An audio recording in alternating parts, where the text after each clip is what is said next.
A very good morning, good afternoon, and good evening. My name is Shrija, and I'll be host for today's webinar.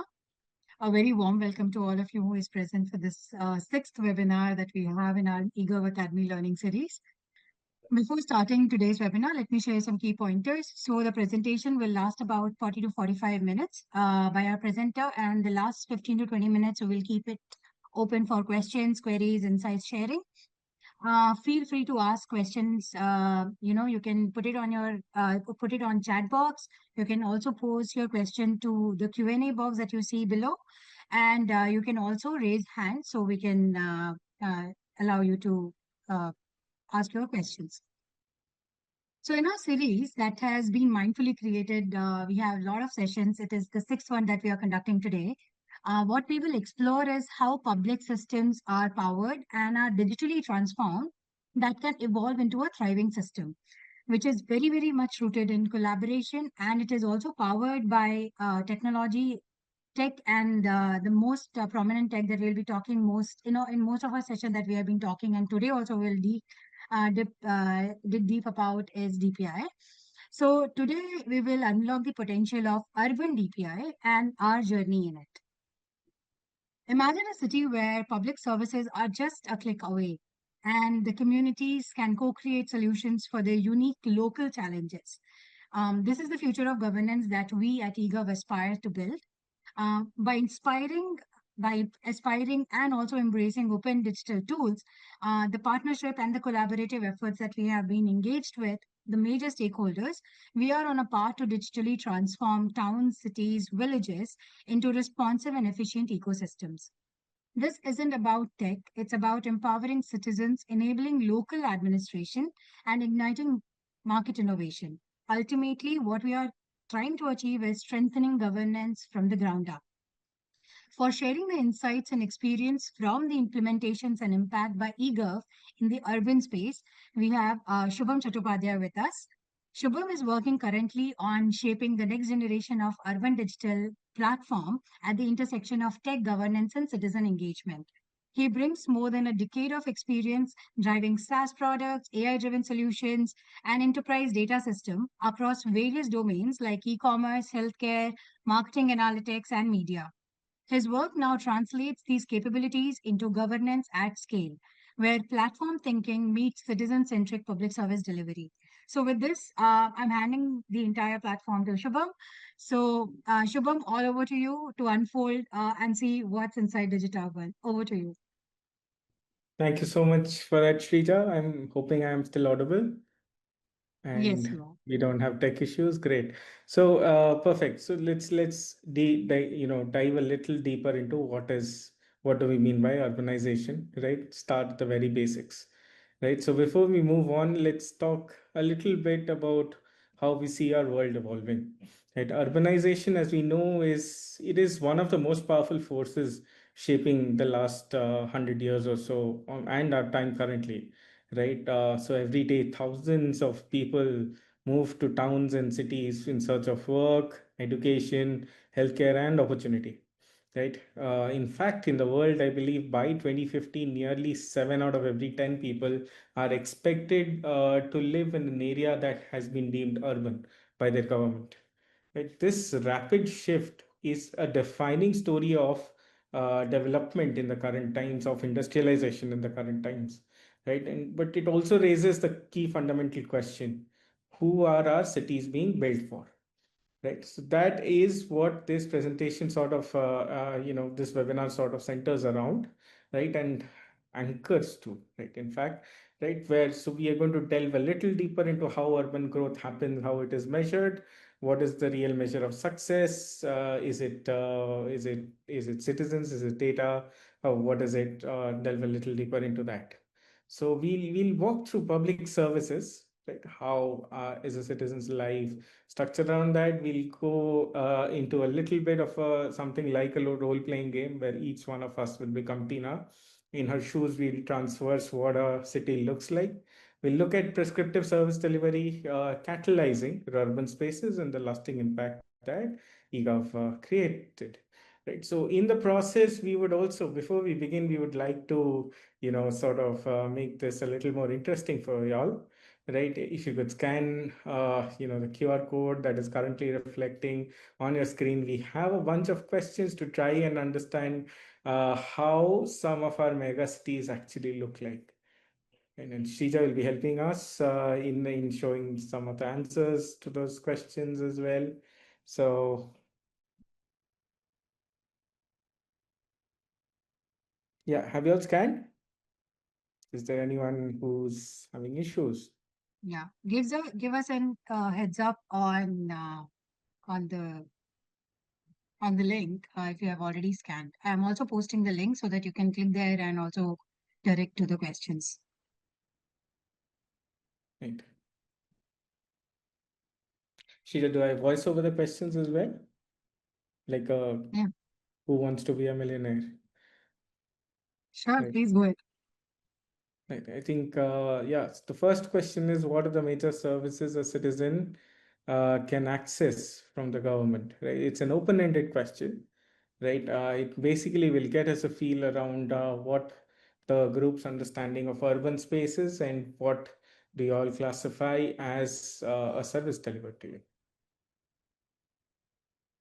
Um, Shubham, can I share the screen so that we can Sure, see the sure. Yeah. answers? So Yeah. I hope everyone has scanned. I've also added the Mentimeter link on the chat box if you want to click there and get redirected to the questions.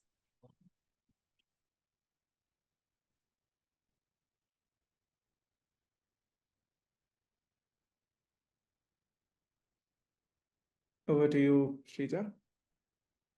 Yeah, I hope you can see my screen. Yes, we can. So I think we have documents, health insurance, taxes, health, service requests, and complaints. That's interesting. Regulatory systems that ensure clean air, food in adequate quality and quantity, clean water, fair.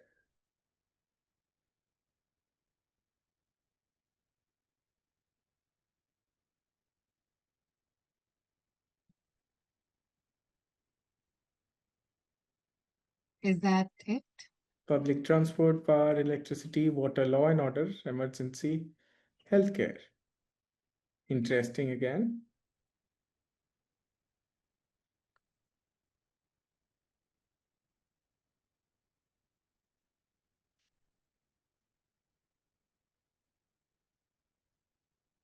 Ensure that the society follows the constitutional values based on inclusion. Citizens interact with government in many ways. Most services fall into few big categories. Okay. I think someone was cut off, wanted to write a lot more.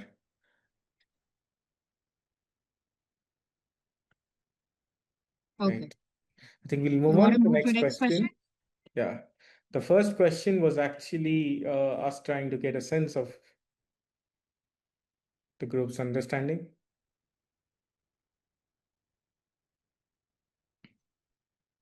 So I hope you can see the next question, which is this. Right. So just for everyone to read out, which of the following is currently the largest urban area in the world by population?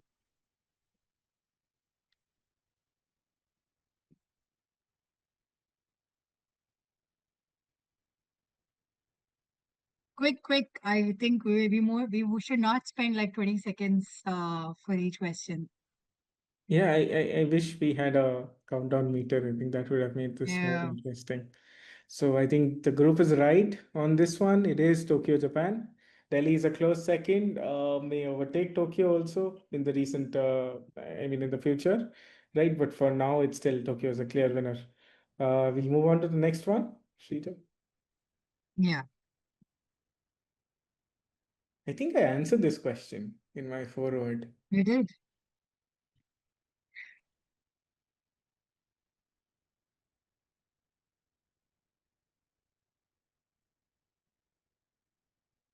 Right, someone was paying attention.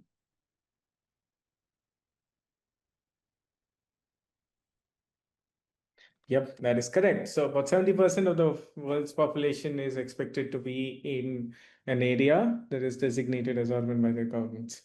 Moving on. Shrija, we move on to the next one. Yeah. This is a very interesting question to urbanists.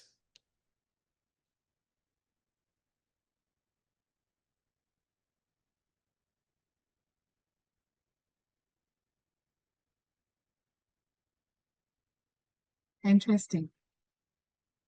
Right. It's a 50-50 split, and that is the expected split, I think. Yeah. Yeah, Which one is it? Is it Varanasi? Is it Damascus? Should I leave this out into the in the we open? should, I think, Yeah. yes. So I think we'll leave this open, folks. So in terms of real document, as in documented history, where some mention of the city is in a book which has been dated, carbon dated literally, right? It is Damascus, Syria. But the experts also argue that Varanasi is a much older inhabited city. We move on to the next one.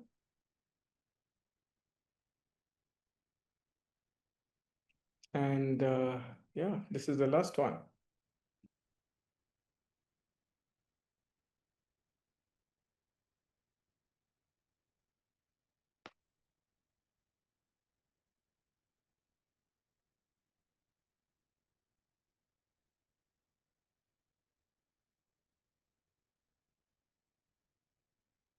Five more seconds. Yes, it is Copenhagen. You all are right. I'm hoping we could distribute some chocolates, right? We have brilliant chocolates in our office today, but yeah, that's all right. I think if we get to meet you all in person someday, sure. Right. So Copenhagen is the answer to this, and I will be taking back the screen from Yes. Shrija. Shrija, do let me know if my screen becomes visible again. Yes, it is.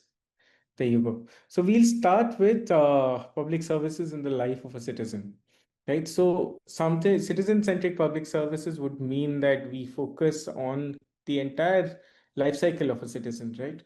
And the citizen obviously goes through, in each of these can be termed as a service by the government. Some of this, helps the government serve you better. Some of this is an absolutely basic quality of life parameter that we determine should exist. Some of these help us identify each other, right? In terms of what is I mean, we almost call it, what is a birth certificate, right? Think of a mother applying for a birth certificate, right?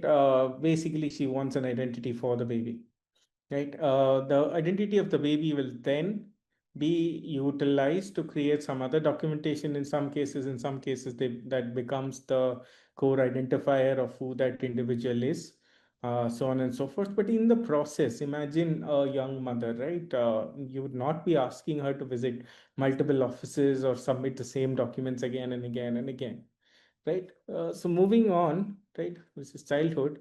As children, as individuals, we often seek access to healthcare and nutrition, right? I think some of you all mentioned that there's welfare also, right? And as we evolve, I think education also becomes a clear objective, right? Education to ensure that you gain access to the next stage of your life, which is either you pick up a job, the citizen turns 18, at which point they get the right to vote, they get financial identifiers. Some government, not all governments, give you the right to drive as well. So where mobility becomes accessible, till then you are still in a system where structured public mobility is what helps you out, or your parents help you out.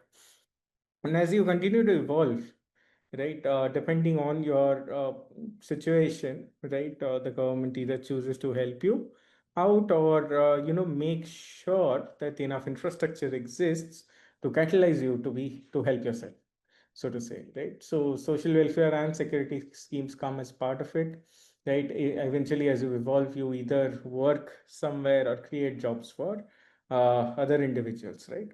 Then moving on, the business itself, the house itself, it may need certain licenses to operate. We'll get deeper into some of this in our later. So finally, I think how the government seeks, runs the rest of it, at least the local governance, in an urban context, right? For you to avail water, sewerage, gas connections, they often take, tax properties. Properties are set in stone in a city, and we'll see again how the story of a city that evolves. So essentially, right, what the beauty of this whole gamut of objectives of people is that nobody needs to be left behind. Nobody should be left behind. And a young professional should be able to access the same services through her smartphone as an elderly citizen that you see on a screen, who can visit a ward office, a block office, and still benefit from the same service backbone, so to say, right? So we'll move on, right? Think everybody had the right answer, right? So this was the answer. So I think the next phase we'll try to get deeper into how the urban context evolves for people, right? And what does citizen centricity mean? So we've picked Tina. Tina is our harbinger of urbanization today, right? And we'll follow her journey into how life evolves, right? So in the absence of anything and everything, right, on earth there's still land that you can go and occupy, right? You can do it legally, you can do it, you can encroach on someone else's land, and I wouldn't advise that, but yeah, you can still go and occupy land. So, and land is the one thing that a city usually claims to be an asset to itself, and I'll explain a little more into that. So let's say Tina buys or inherits land. Let's assume that Tina is from a well-to-do place. She inherits or buys land in an urban context, uh, right? And in the process, let's say what the city does, and city is what is reflected over here, right? It creates a documented evidence that the land exists. Till now, it knew that the land existed, but where, when, how, whose, right? That taxonomy was not yet defined. So let's say Tina buys or inherits the land. Shrija, are we going to stop for questions or we'll We will pause? take questions in the end, please. Okay. All right. Cheers. We'll get back to you. Right. So once Tina has a land, let's say Tina now wants to build a house. Right. So what then goes is she informs the city that I owned land. I'm now going to be building a house on it. Right. And I need approval for that. What the city says is that here is a bunch of guidelines. You go ahead and build your house as per these guidelines. Give us a nominal fee to process the information that you're providing us, right? Evolving into the next stage, right? The house becomes a community, right? Tina built a house. Suddenly, the how would I put it? The Cyberabads of the world exist. The Vasai Virars of the world exist. The Whitefields of the world exist, and the house has now become it's surrounded a community, right? Either a bunch of houses in one single place, right? Where uh, the the list of properties have now been updated. The permissions that were handed out to them to be built is now updated, right? There's a what do you call, now the city also finds that, oh, there's a bunch of people living here. How do I efficiently deliver services to this? Let me create a revenue stream, right? The city starts collecting both data and revenue in terms of property tax. Then what happens, right? The citizen just goes and out there saying that we have requests for a bunch of services. We are now paying tax, right? We've now elected a government. Give me all of these. These are basic quality of life indicators. Sorry, these are basic quality of life services, and we need it, right? The community then gets a water connection, which forms the absolute basic of what is needed. Electricity, as someone said, right? Other relevant, registries, including what do you call, gas, let's say maybe transport registry, right? You own a bunch of cars, among other things. So all of that gets updated. In the process, the government, what it does, it starts collecting data, and it starts collecting some amount of tax on everything that you have. It offers all of these services such as water and sewerage in exchange for a certain. I mean, all of us are used to paying water and electricity bills, right? They're called utility bills, right? We pay for what we use in a city approach, right? Then what happens, right? Tina now lives in an environment which is conducive to her, being able to support the growing economy of that area, right? The area itself needs to run, right? That runs with either an external business setting up or people taking up entrepreneurship, or so utilizing their social connections to set up some sort of a business. Let's assume that in the simplest case, Tina starts running an Airbnb, right? Or she's running a dance studio, right? Then what happens is that the business itself needs to exist in the books of the government, right? So she goes and registers, gets a license to run a business, right? Therefore, a trade registry gets updated. Now she has access to multiple utilities. Her business has access to multiple utilities, right? Then the government starts creating things like integrated bills, right, where both of them are that based on the type of business that you have, a certain kind of tax is then collected back, right? In the process, what has the government done? It has provided you services in terms of utilities. It has provided you infrastructure in terms of where technology and governance had to work hand in hand, and it has created opportunity, right? It has created opportunity for economic growth, right? It has what do you call it, reduced inequality in the way that Tina is now able to get a business. She's just walked into the community.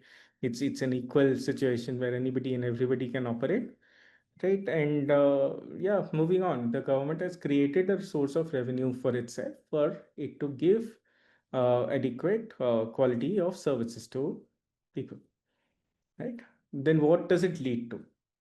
Right, this leads to the creation of additional infrastructure of roads, of waterworks, of public transport, mobility, so on and so forth. There's payments spaces. Then in the cases of digital public infra, there's bank services on top of services, and all of that come together to create this ecosystem that then thrives,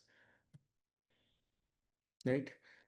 What is the final step out of all of this? All of these interactions and microtransactions that occur throughout the community, the data is then present with the government. The government is informed of where and what communities exist in an urban ecosystem, and therefore it tries to create a more streamlined and transparent and quality, tries to give quality services out. The right, the beauty of this approach is that nobody is left behind, right? Like I said before, a young professional may be able to access these services as well. An older person may be able to access a bunch of services, and all of the infrastructure is available in an ideal context. Now, not everything is ideal, right? In the world, you may have certain complaints, you may have found gaps at your level where the government is not able to provide adequate, let's say, quality of services out to you or infrastructure. You, as a citizen, are often burdened with a lot of repetition, right? Things are not streamlined, things sometimes are not transparent, right? So, keep accountability in the system. The last phase that closes all of this is the ability to complain, right? It's almost like a birthright where you go ahead and log a grievance. And then what does the government do? The government decides that if you logged a complaint, I have a certain timeline and SLA to be able to resolve that. So this brings together the whole in an ideal world, the ecosystem of services that the government provides in an urban context. And in the process, as you saw, our city evolving, right? The city is evolved into a mega city, like the kinds of Tokyo and Shanghai's over the years. This is how they evolve, and this evolution then brings along more and more migration onto the cities, who also, strive for this better quality of life, better economic opportunity, and thus catalyzing the growth of cities, right? But essentially, I know we've shown skyscrapers, but the future of urbanization may not be just about building bigger cities. It is building better cities. What constitutes a better city is something that will lead to the foundation of whatever we deem as urban governance in the 21st century, right? So let's take a look at further, right? In a previous segment, we talked about how data is now informing the prescriptive service delivery, right? The city has, and I know I've shown a lot of space. The skyscrapers have not broken down, but let's assume the city is now expanding. Right? There are suburban areas which have now become urban, and they are leading to some planned development across, right? The government has data and information around how has public service delivery occurred in the previous growth pattern, right? Now, the next question is that let's say it acquires more area to develop it. How does it utilize the data that is available to them to create more prescriptive quality of life? Like, what does a city actually need in terms of planning, in terms of prescriptive service delivery, can be informed by whatever is already collected with you, right? So, essentially, if you think of service delivery as the flow of money in terms of tax collected from you and going back to you in terms of services that are offered, right? As governments are concerned, they try to maximize the value of money delivered, right? As citizens are concerned, we try to maximize the value of services that are delivered to us, right down to the point in an urban situation where I should not even have to feel that certain services are made available to me. I'm just going, my next generation or me just expect, right? I'm going to find a bus stop if I walk 10 meters down the line. I may not choose to take the bus. I may choose to drive my own car to my own business, but the bus stop exists, right? Parks exist to some extent. Businesses do exist in a lot of the areas. That also depends on town planning, but yeah, health centers do exist where basic level of health services are provided. It's free of in some cases free of cost to you or with minimal fees, right? The most important thing being residences, right? The place to live definitely does exist. So how do we maximize the value for all of this, right? We'll take a look at yeah, this is the last phase of it, right, which we talked about in terms of grievances, right? Grievances and inclusivity. How do you open up channels amidst all of this where people are able to contribute back in terms of not only complaints but also let's say proposals, maybe inform the government as to specific things that should happen in terms of proactive service delivery that leads for inclusivity and essentially democratic participation, right? You're participating in the whole process as well.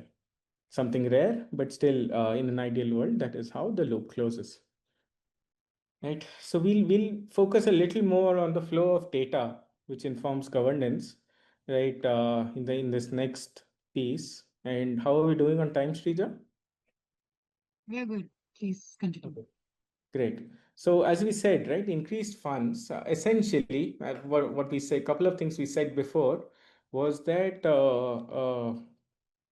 the properties in an area, the businesses in an area are an asset of the city, right? And service delivery is usually centered around these, right? So the cities usually, they get funds from multiple places. Let's talk of an average city in India, right? It generates its own revenue to some extent. It taxes some of its own revenue, right? It gets grants from the subnational governments. It gets capital expenditure loans from certain entities. It gets grants from the national government, and therefore creates something called a budget, right? The budget is these funds have to be utilized in targeted improvements and for basic operations and maintenance of a city, which include whatever we have written down in the below, and we've talked about it, right? So essentially, when a city also gets large, there are also recycling centers, etc., in the modern cities that come across, because solid waste and fecal sludges also come into the picture, right? There's education, which is an evolved quality of life. We talked about mobility, we talked about health, we talked about public spaces. So all of these, once created, requires a degree of maintenance. But the idea of these also to be created requires something called capital expenditure. So essentially, the city tries to make optimized investments in its future while maintaining the current quality of life. So if you are wondering why the road which is broken next to you and has been partially fixed has not been fixed yet, is because maybe your local government decided that the next milestone of that road can be done in the next quarter. Instead, maybe there were a bunch of people who had flu season in the nearby healthcare, I don't know, the primary healthcare center, right? And it needed a fresh bunch of medicines, which became critical. Right? The city then prioritized that over the capital expenditure it was doing on your road, which is why some of these lead to jokes. There's the famous Ijipura Stonehenge of Koramangala, right? I would advise all of you to Google that at a certain extent, right? Where capital expenditure actually stops in the process of deprioritization. So the city has to prioritize against some aspects of quality of life. It has to deprioritize other aspects of quality of life.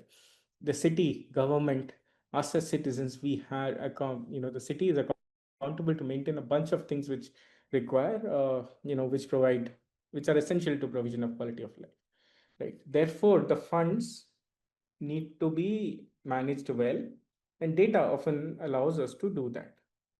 Right? Now let's take a look at dive deeper into it from this view of all the stakeholders, right? In terms of service delivery, there are city leaders, there are section heads, there are residents, there are frontline workers, all of that. So we'll just move into the needs and how does Digit solve about the problems of each of them. Now we are slowly making the transition onto how eGov and Digit actually help all of these guys, right? So we'll go to their challenges and we'll go to how we help them out, right? So in terms of the policy makers or the leaders of the city, of the local government, of the subnational government, there's often a mix and match of that we don't have enough data from the ground for optimized decision making, right? A secondary thing is that we don't have enough visibility to manage our performance, and the third thing is that I am not able to maximize revenue from the coverage of what we have, right? In terms of people, right? In terms of section heads in this case would be like a service manager. Let's say some specific person is the designated point of contact for all accountability about water connections in your area, right? They often face issues about deployment of personnel. It's often a report back saying that I do not have enough people as compared to the amount of work we do, right? Which leads to a planning and execution gap, right? So planning and execution gap, there's a lot of time spent on exchanging information and coordination between existing people in a department. These often find to be we often find that these are the largest challenges that some of these section heads face, right? All of this is also powered by something that we saw in the city leaders as well, where they say that the data reaching me or educating me as to what area requires my focus is not fast enough. Then we have the actual key people in our society. They're silent workers. They go about their work every day. Often we do not realize that they go about their work every day because in cities we expect that services are made available to us without any effort, right? So the frontline worker often complain that their jobs are not made easy, right? Sometimes inclusion of tech makes their jobs double fold, right? They have to manually make entries, they have to also digitally make entries just because the digital system may not have been robust, right? The digital system is an administration overhead. Just because the section heads and the city leaders said they want information, that it is now an overhead for them, right? Duplication of effort, often no good tools, and definitely not enough aid for planning and execution, right? And then there's us, right? What do we complain about? We complain about the lack of transparency, the lack of visibility. We complain about uninclusive access, right? There are a bunch of people. If you speak to the average citizen, the more educated sections of society will tell you that the interfaces designed by the government are for not for me because they take too much of my time, right? The lesser able sections of society who need more, they access the system to other people, helping them out, often say that the systems are not inclusive enough, right? Because I am not able to interact, I am not able to give this information to the system myself. I have to go chase my uncle, my nephew, my niece who are well versed with digital systems, and they are helping me communicate with my government, right? So that pretty much includes all of the last aspect of it is I'm simply not informed. So me, for example, right, I do not know the budget heads. So one of the cities I have closely vested interests is in the city of Nagpur. The city of Nagpur often budgets for 8,000 crores, right? It manages to collect 5,000 crores. What it did not do with the 3,000 crores is some information that never gets to me, right? Or I have to wait for years to be able to for that to make into public domain. So data sharing and coordination, or even fact of the matter, right? Today was a day for garbage pickup in my community. I was waiting for it, right? The government rescheduled it to tomorrow. I was not informed, right? I went to my workplace late. I got yelled at.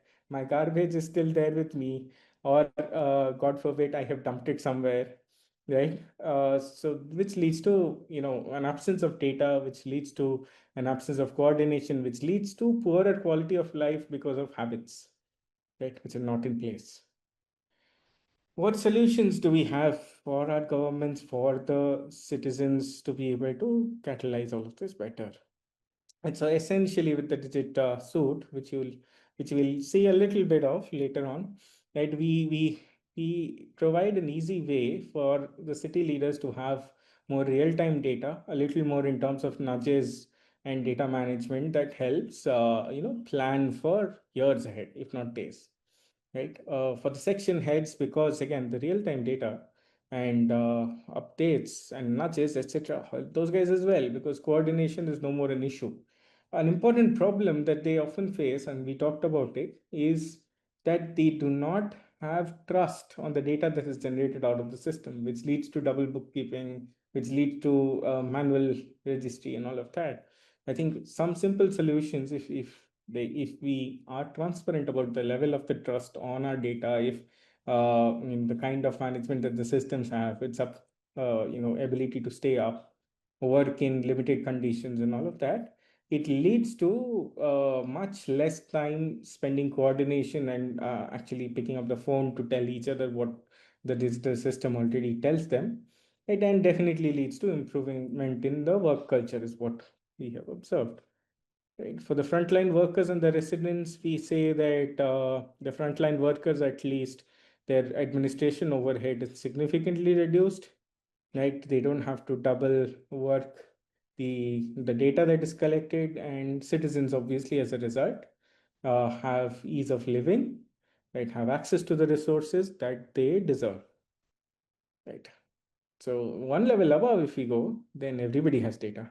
Like civil societies, national governments, regional governments, audit institutions, whoever had vested interest in the city, in the urban space, right, has now access to data, can certify, can check, can audit the digital trail of transactions that have occurred in the system, so on and so forth. Right. Same with the community and the civil society. And the last thing is that aggregate data over years is often made available to academia to be able to study trends and responses, right? And create, that is where philosophy comes into the picture, right? The next stage of evolution. Uh, yeah, moving on. We'll spend a little time on how we are catalyzing urban transformation. I say urban because, at least in the Indian context, the definition of urban is municipal corporations, municipal councils, and some small unit called a Nagar Panchayat. It's called an area in transition. Something which was rural before, right, has now seen the potential of evolution to urban in terms of properties, in terms of economic value, in terms of how it has catalyzed itself. So therefore, urban, right? So as we say, I think 68 to 70% of the population will live in urban areas. India has done something very funky in the last 5 years with its jam trinity, right? So we had Jan Dhan, we had Aadhaar, and we had mobile payments, right, which have triggered a huge transformation in our civic behavior, in our traceability of things, right? And the world sometimes is also trying to learn from us in terms of how to do this in an open source way. How do we create digital infrastructure that powers cities, right? So challenges are often, as we talked heavily about challenges, right? That the departments are severely fragmented. Urban management is a pain because data is not available, and the last thing becomes important, right? Where we say that the ability of the city to manage itself only accounts for 28% of its capabilities, right? And if the city does not have money, how do we gather resources? Is a question that we should often ask. ourselves. So for our cases, transformation of the urban space, I mean, it doesn't, it is not one size that fits all, right? Like I said, even in India, the definition of what is urban keeps varying, across whether, I mean, in larger cities often have corporations, the way they're managed are different than councils. The way a Nagar Panchayat goes about its work is often different. The kind of revenue it does, the kind of culture that exists in the variety of the world, the sources of economic transformation, etc., different for every city. Therefore, the idea to create contextual and solutions that can evolve and scale as cities continue to grow, right, is often needs heavy amount of configuration, right? And how do we solve for that is the next slide, which is our urban suit. We will be unpacking some of this suit in some of our later webinars. This is at a 10,000 foot level, right? So whatever you saw till now has been categorized into multiple areas, right? So I mean, at the center is obviously licenses and certificates. As we say that if you buy a property, right, the revenue department notes down that you bought a property and the property exists and therefore will charge you, right? But in terms of licenses that you would need in that property, you would need plan approvals, you would need no objection certificates. If you want to run a business, there are business licenses, obviously a key to the whole circle of life is birth and death. So we also seek to get those get notify the government that that has occurred and take some information, some sort of certification against it. Right. All of this then leads to the government being able to gather its own source of revenue, right, and therefore give us access to certain services. For the management of all of this, the government needs assets, right, and it needs people, right? So the our works platform gives you the ability to manage your people, to manage your assets, to manage inventory, deploy it at the right place at the right time, maintain traceability, right? And to close the loop, we have our public grievance service, which is also now adopted by the Prime Minister's office in India. The CP Grams is something that our public grievance service powers, right? So which allows you to complain, give feedback to the government, right? Again, we are often, we have multiple channels with which all of this can occur, right? We center ourselves around information and insights from a geospatial standpoint, right? So that is what primarily, I mean, we are looking toward, right? How do we go away from forms and data points and all of that and contextualize everything on a map so that it is obvious to the kinds of Shubhams of the world as to where am I located, what are my services, what was I supposed to have, what do I not have, right? Make it obvious to them. Right. We'll just touch upon a couple of examples of urban problems that we've solved. I think essentially the eGov and Digit way to do it is we try to catalyze action across civil society, across business and our system integration partners and the government. All of them come together to try and solve a problem, which occurred successfully in Odisha, India. Which we put up at a use case. Odisha had 100 plus ULBs in place, right? And Digit provided the foundation, the urban suite that you saw before provided the foundation to be able to do some of this, right? Where multiple partners came together to catalyze service delivery, to catalyze health. We've seen that sanitation and sewerage and its effective management often are directly linked with health, right, and often service delivery, right, and quality of it is they're critical to quality of life, right, and so all of that came together with Sujog, which is a solution that was deployed there. I mean, the self-help group society also came together to help this aspects. Wash was thought leader partner, UNICEF. We worked with workers' welfare situations, and we were able to do that, right? And then came the issue of migration and slum dwellers, right, where slum service assistance and urban poor livelihoods were also benefited on this platform, on that shared infrastructure by everyone, right? So it helped almost 110 ULBs scale up to a quality of life and transparency that they deserved. Right. So urban challenges in Odisha, like we said, there were multiple other problems, right? There were slums without basic amenities, lack of access to clean water, uh, soil. There was contamination. There was poor sanitation systems. Manual scavenging is still, I think, continues to be a problem everywhere, right? So all of this, just like the rest of India, where urban challenges here, the scale was almost of 45 million people, 150 ULBs, and the digitized system was therefore able to solve it. Right? We have a small video that we want to play for you all. Right, from Mati 2019, Vatanan. we commenced with a partnership. He's currently with Kopabandhu So that has Academy. been it. Right, and our government partner with some of this. I think let's hear him talk through this. Shrija, do let me know if the Enabled audio by is clear. CMGF, It is. active with their funding support too. So it has been a 4 years of journey in the partnership, and it has given huge value addition to us. What where we were in 2019 and where we are now, there's a huge difference qualitatively. So we used a Digit platform to create Sujog, and Sujog now have several modules, fine-tuned, an improved version of the basic modules, uh, uh, uh, customized, taking our requirements into view. Many more modules have been added, which are specific to Odisha, like the FSM module, and other modules also we are developing like Mukta Soft. So these are all meeting our requirements and as part of our innovative solutions to our local problems. It has given us huge strength. The use of the technology platform has taken the governance to the next level, I can say.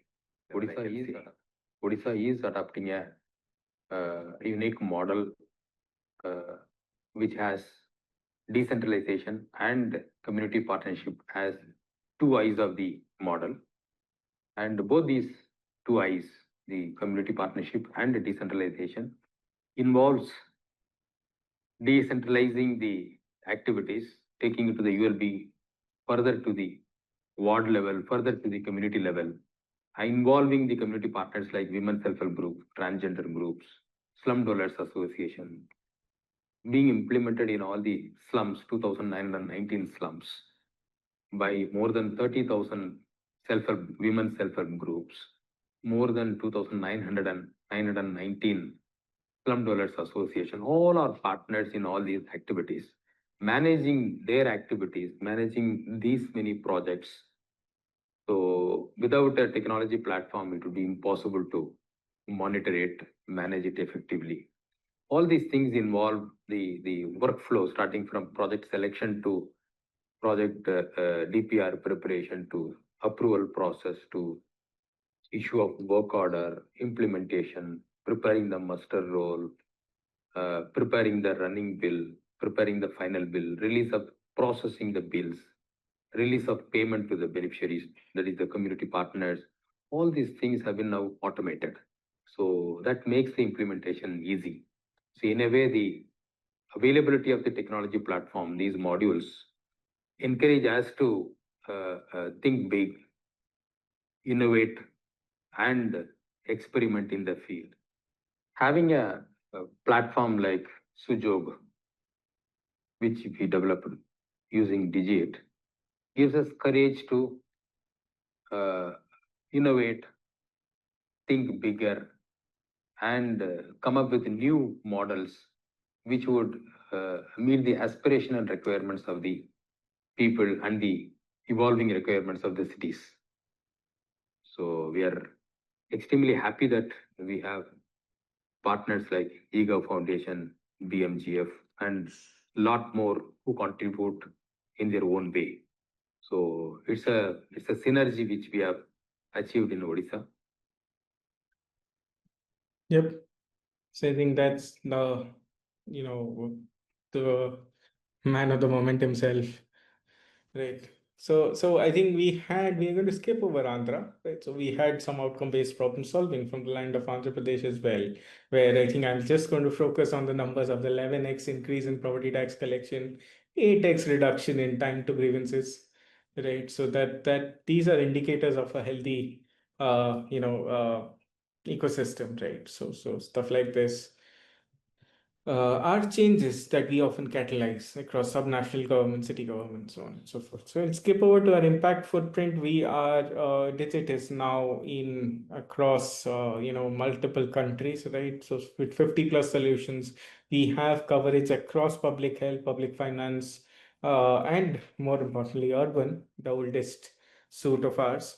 Right. In terms of revenue mobilization, the numbers speak for themselves. Right. We have mobilized almost 3 billion with our solutions, so to say, right, reaching and scaling up to the world.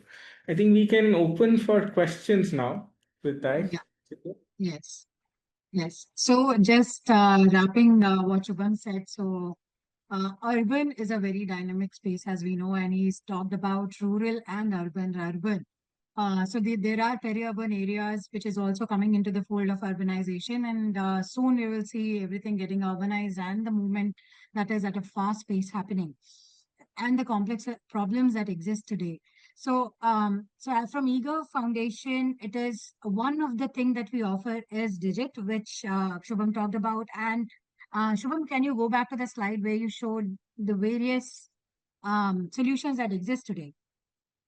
So this is just just a base, and there are like immense opportunities leaving to our imagination where this can be utilized, because it's an open source platform. It has data registries. It can be contextualized, localized to a very specific problem. So we had one question where I wrote to that person. The question was, can it be applied to say agricultural problems? Yes, of course. So Digit has been used by multiple partners in multiple sectors. So it has been applied in education sector, it has been applied in agricultural sector, in the industrial sector, in the urban space, of course. And then there is also a legal solution that we had provided. So the opportunities is endless, and it is only up to our imagination what we can do with it.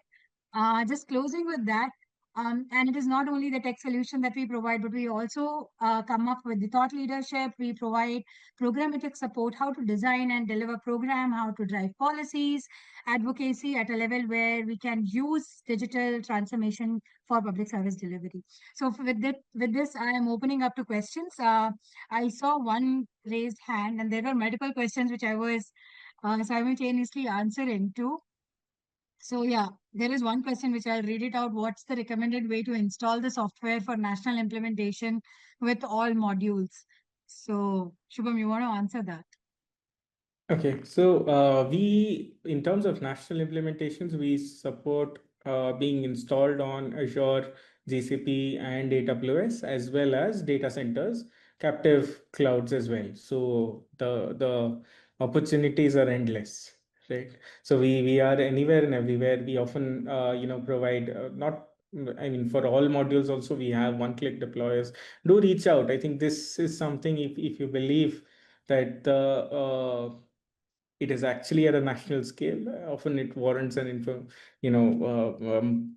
more in-depth conversation, right? Do reach out to our partnerships team, and then we can get to the next step. So by default, the platform itself comes with some modules that are built, right? Once the platform is installed, you can scale it up to serve n number of use cases built on top of the same registries, which are shared across with each other, right? So we do support national scale. In fact, the latest nation that we've added is the small country of Djibouti, right? Where we've started off with Digit and a much more simplified solution in terms of service design and all of that, right? So we do have national level scale. Do reach out to partnerships.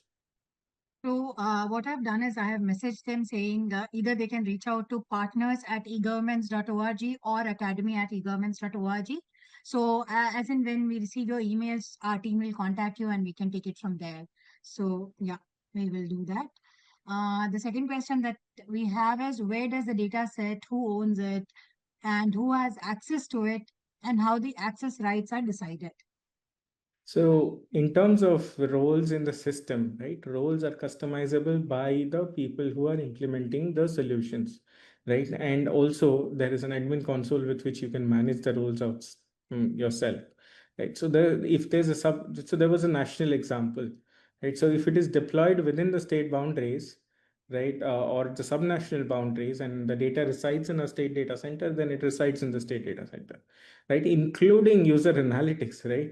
It is all on premise. If you want it to be on premise, if you want it to be on cloud, we support anything and everything, right? So in terms of data management, we are compliant with international data standards, right? In terms of how we mask PII, how we mask geo IPs, security protocols, and all of that, right? But where does the data actually sit is up to the discretion of whoever is installing Digit. Correct. So, for example, just to answer and adding to Shubham's answer, so for example, the one video that Shubham played was of Mr. Mati Vatnan, who was the Principal Secretary and Additional Chief Secretary of Housing and Urban Development Department in Odisha. So he was talking about Sujog. Sujog is nothing but a rebranded version of Digit on which they have created some 14 plus modules, and they have a pipeline of 89 different modules that they are building for urban space. And because the Odisha government has rolled this out, the data sits with them and the ownership is with them. The access is with them. Similarly, in the case of Andhra Pradesh, because they have rolled it out, the data ownership, rights, and everything remains with them. We have put forth everything in terms of security and safety so that the PIIs are masked, all the data are encrypted in terms of personal information. That is all taken care from the digit point of view. But whoever deploys it, the data rights are with them. Similarly, digit national version is Upyog. So the central government, the NUDM, the National Urban Digital Mission, has the right, and if the state deploys this, they take the ownership of that. There is question, how long does it typically take to deploy Digit with all modules? So that depends on type of deployment. The fastest that we've gone is 6 weeks for a certain scale of concurrent users, right? The longest that we've gone in the recent times is 1.5 to 2 months. Of the use case, obviously workflows evolve. This, I'm talking about the base solutions that are available out of the box, right? So if, let's say, you want to bring 2000, I think the latest information that I had was of CPgrams. Like CPgrams has 2500 departments across all states, right? And they need it for 5000 odd users and very complex workflows. I think the timeline for that the government of India set was around 3 months. Right? So depending on the use case is how the platform evolves. By default, in terms of simple workflows and simple configurations of telecommunications, communications out to citizens and all of that, it doesn't take long. Again, a conversation about partnerships for sure. Yes. So, okay. Can we add custom payment gateways and SMS gateways? Yes. That's So a this will be part of the added in. platform installation. Yes. What programming language is Digit written in? So currently there's Java Spring Boot, right, which are powering the core platform, right? There are future versions of the platform which are planned, which want to use a combination of this language called Go. I'm not sure if you're aware. Go, Java, and Spring Boot in the future. Currently, Java Spring Boot forms the base of our tech stack. Okay. National deployment with over 1 million registers taxpayer. So is the question that is it possible to do this, or are you planning to do this?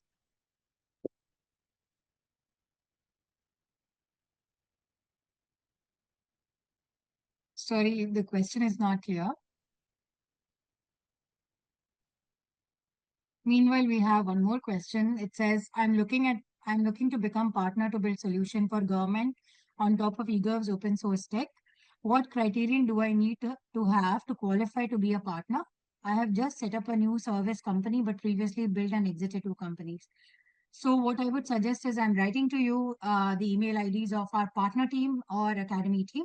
Do reach out to us in any of them. Our team will be more than happy to talk to you about this and tell you the entire criterion and the eligibility checklist so that we can partner together and work towards this.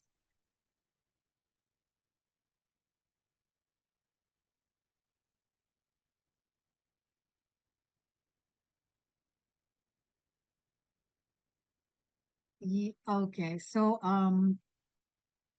if you please write to us on academy@egovernments.org or partners, we will definitely get back to you with the criterion list and then we can take it from there. Right. The next question is how long if it's a national deployment with 1 million users? So it's a little difficult without understanding the full nature of requirements. The time to installation of the base platform is still remains the same, right? Customization on top of the platform will be right depending on the number of people that are brought to the table. It's fairly easy to do it, right? And the kind of scale that we talk about is usually in terms of concurrent users, right? And not total users. Total users is not a problem.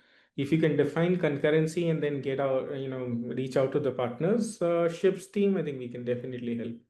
Is there a Docker installation script that it's simpler to use? Yes, there is. Yes, there is.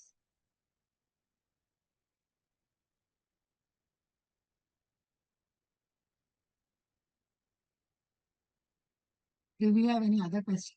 So I will just, what I'll do is I'll put it on the chat box, put the email ID so that you can reach out to us. And it will be easier for our team to coordinate with you.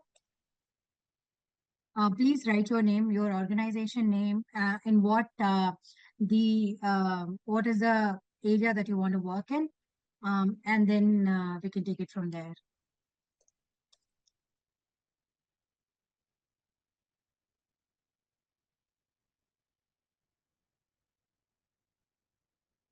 Okay, it may. Yes, please go ahead.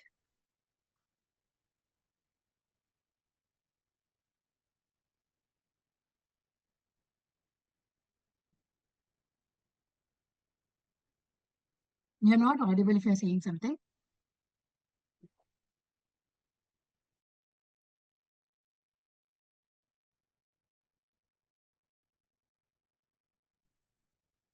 Hello. This Gilmed Limited said I'll reach out on email. Sure. Okay.